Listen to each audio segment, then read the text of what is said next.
a band. Dude. What? Come on. What? You stole my... Ugh, you know what? Never mind. Doesn't matter. Band. We're in. All right. We are here in the South by Southwest ScreenRant Suite. Welcome. This is Edie Arnold is a Loser.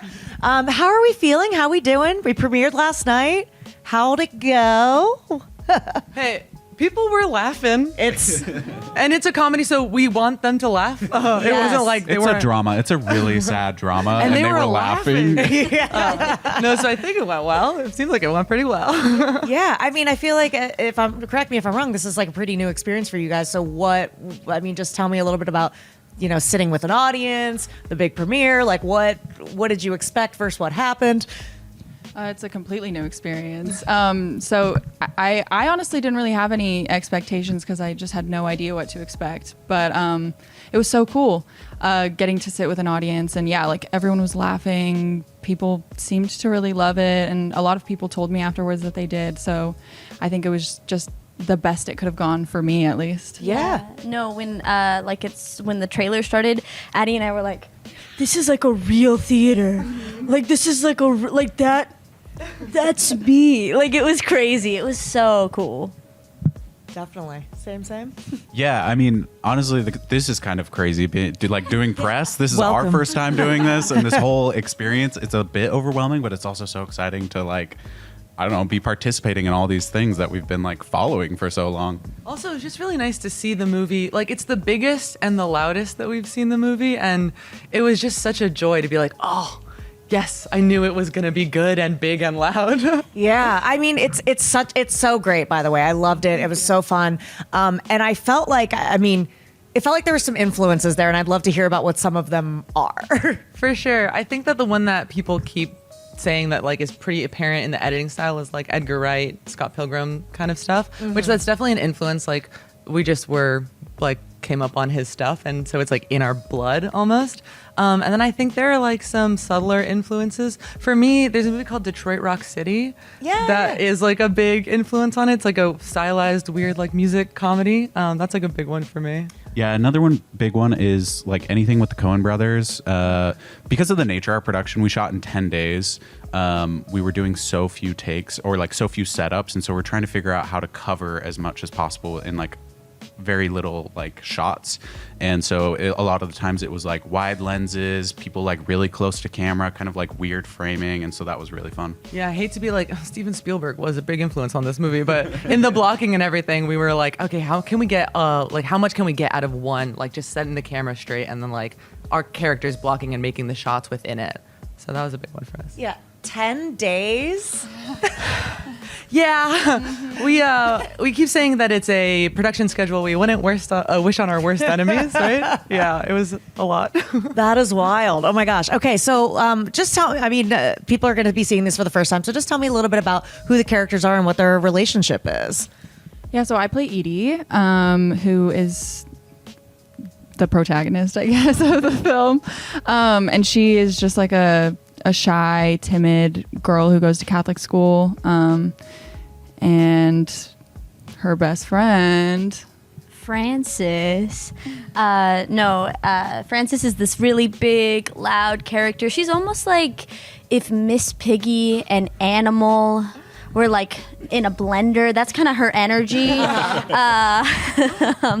And the two of them kind of navigate high school together, and Edie's very influenced by her mother. She really wants to find a belonging with the popular kids, where Frances is kind of taking the other route of well, if you're not gonna like me, I guess I'll go for it. Right. And together they make a punk band. Yeah, I was gonna say they both they play in their church. Yeah. So Frances plays the organ, and then Edie plays the drums, sort of percussion in church. And Edie just has a sort of passion for music, and Frances pushes her to explore it more in a genre that she actually likes. Yeah, and through trials and tribulations and friendship and nuns, we win the battle of the bands. Who's the one nun that's cool?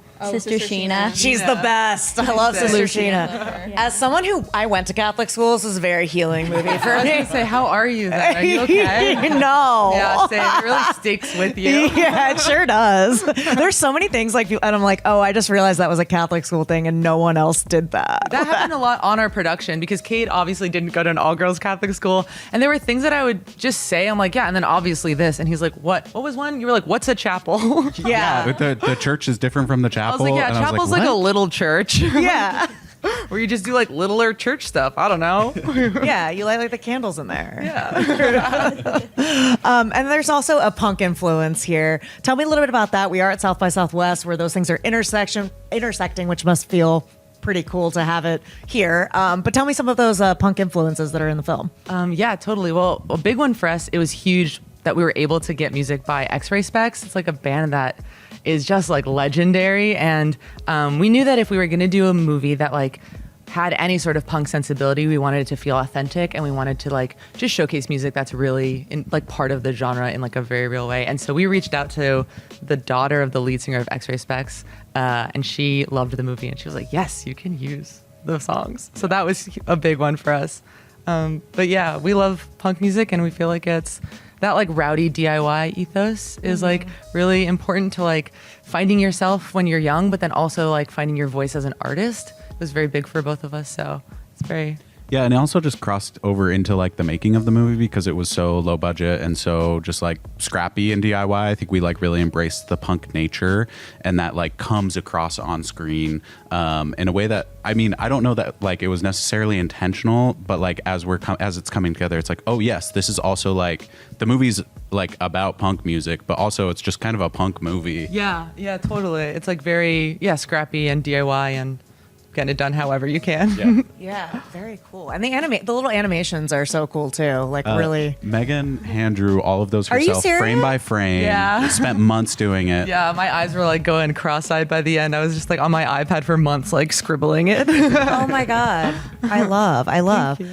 What do you believe is the best movie soundtrack of all time? My first thought was a Harold and Maude soundtrack. It's not a punk soundtrack at all. It's like all Cat Stevens, but that one's really good. I recommend it. Also, Michael, the movie where John Travolta plays an angel. It's a good soundtrack. That like unlocked a memory for me. Yeah, it's like burned in my brain. For me, honestly, it's probably Forrest Gump. That soundtrack was like pivotal for me as like I saw it as like a kid growing up on TV because it was on television all the time, and that was like my introduction to like music from the 60s and 70s, and it was very like influential in my like musical upbringing. That score like awakens me like a sleeper cell. It was like playing in a hotel like a few weeks ago that I was at, and I was like, like I just knew it was You're like, Forrest Gump. where did I get this You're like, I gun? know this. What is this? Oh my God, it's Forrest Gump. I mean, like the Guardians of the Galaxy soundtrack's really good. That is an excellent choice. And it was like a really good introduction for someone who's like this music kind of, I felt like was getting into obscurity, like a smidge. And then Guardians of the Galaxy was like, no, this stuff rocks. Come back. That's a great pick.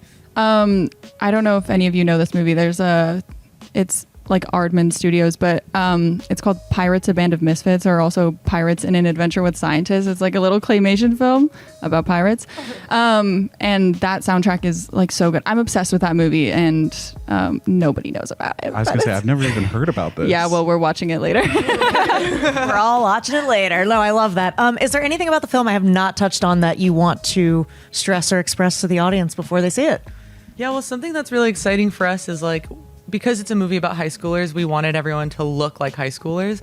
And so we ended up casting a bunch of like first time actors. Like this is the first credit for both of our leads, and this is like Addie's first time in front of a camera ever. And it was just such a joy to watch them like grow and like gain confidence and just watch their performances, like them really settle into their performances. Their chemistry is so good. We were just so impressed with them. And I feel like that's something I really want to highlight, like let people know about. Yeah, the audition process was really fun because we got Addie's tape and it was good, and we're like, well, let's bring her in for a callback. And then throughout the day, as we were doing, we're like putting her with like different people, trying her in different roles, we could like see her confidence grow more and more, and she like settled into the role. And it was just like a very cool experience to see, just like in the matter of a day, she like really settled in, and she's incredible in the film. Whereas like McKenna came in day one and was like, what's up, I'm Francis. We have like a storyboard where Francis is like in that pose that no one had seen, and she immediately like took that in a pew, and Kade and I were like starstruck. We were like, she's doing the thing that we drew. She's doing the thing. So, being this is your first film, what did the experience teach you about what you want to do next? Do you have a dream manifestation you want to put out there? Yeah, no, genuinely, the environment that Kade and Megan made was so wonderful and welcoming. And I remember like we did a little like Zoom call before we started our first rehearsal, and Megan was like, okay, so when you get there, you're gonna want to make sure you pack some snacks. Like they really like kind of initially kind of guided us and held our hand, and then as we kind of went for it, we just kind of built confidence. Yeah. Built confidence.